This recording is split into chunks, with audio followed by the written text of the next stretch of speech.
Hello, and welcome to Skyrim Lore to Sleep To. Today's reading, Azura and the Boxx by Marrowbar Soul.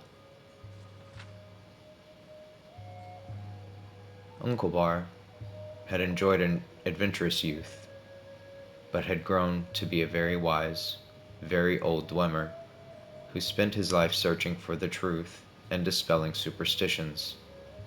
He invented much and created many theorems and logic structures that bore his name. But much of the world still puzzled him, and nothing was a greater enigma to him than the nature of the Adra and the Daedra. Over the course of his research, he came to the conclusion that many of the gods were entirely fabricated by man and Mer. Nothing, however, was a greater question to Enkelbar than the limits of divine power.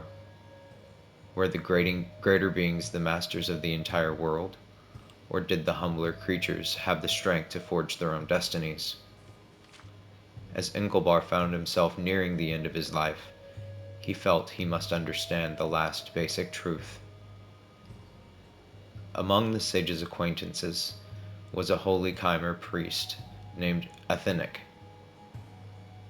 When the priest was visiting Bathalgzatoms, Enkelbar told him he intended to find the nature of divine power. Athenic was terrified and pleaded with his friend not to break his great mystery, but Enkelbar was resolute. Finally, the priest agreed to assist out of love for his friend, though he feared the results of this blasphemy. Athenic summoned Azura.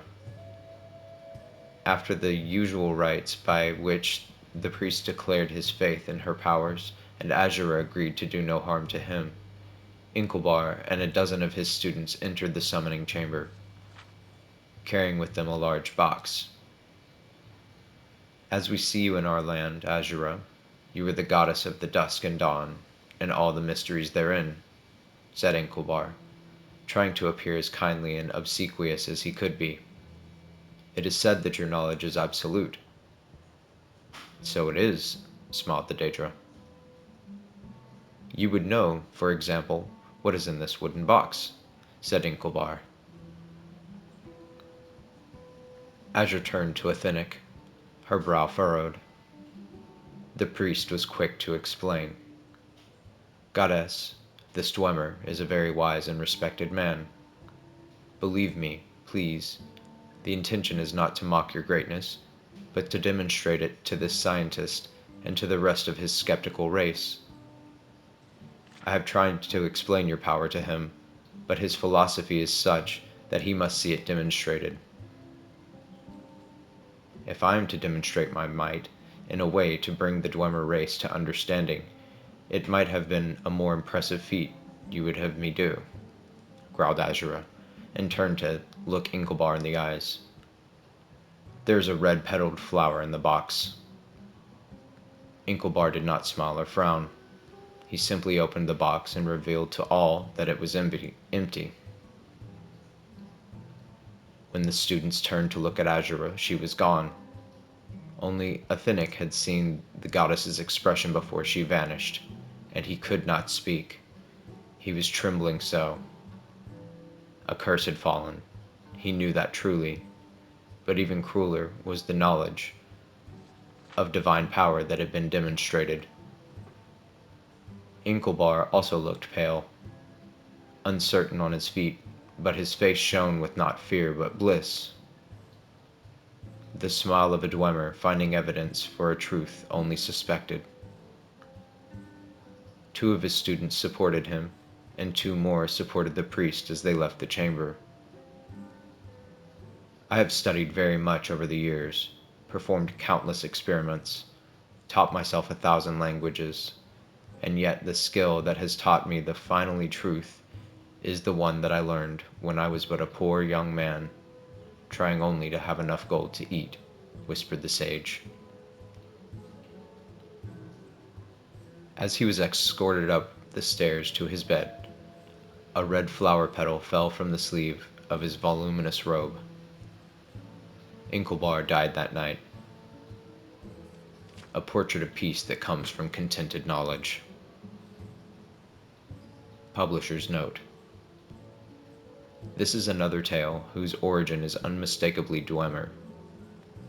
Again, the words of some Aldmeri's translations are quite different, but the essence of the story is the same. The Dunmer have a similar tale about Inkelbar, but in the Dunmer version, Azura recognizes the trick and refuses to answer the question. She slays the Dwemer present for their skepticism and curses, and Dunmer for blasphemy. In the Aldmeri's version, Azura is tricked not by an empty box, but by a box containing a sphere which somehow becomes a flat square. Of course, the Aldmeri's version, being a few steps closer to the original Dwemer, are much more difficult to understand. Perhaps this stage magic explanation was added by Gore Phelim, because of Phelim's own experience with such tricks in his plays when a mage was not available. Merobar's soul left even the character of Inkelbar alone, and he represents many Dwemer virtues. His skepticism, while not nearly as absolute as in the Aldmeri's version, is celebrated, even though it brings a curse upon the Dwemer and the unnamed house of the poor priest. Whatever the true nature of the gods, and how right or wrong the Dwemer were about them, this tale might explain why the dwarves vanished from the face of Tamriel. Though Inkelbar and his kind may not have intended to mock the Aedra and Daedra, their skepticism certainly offended the divine orders.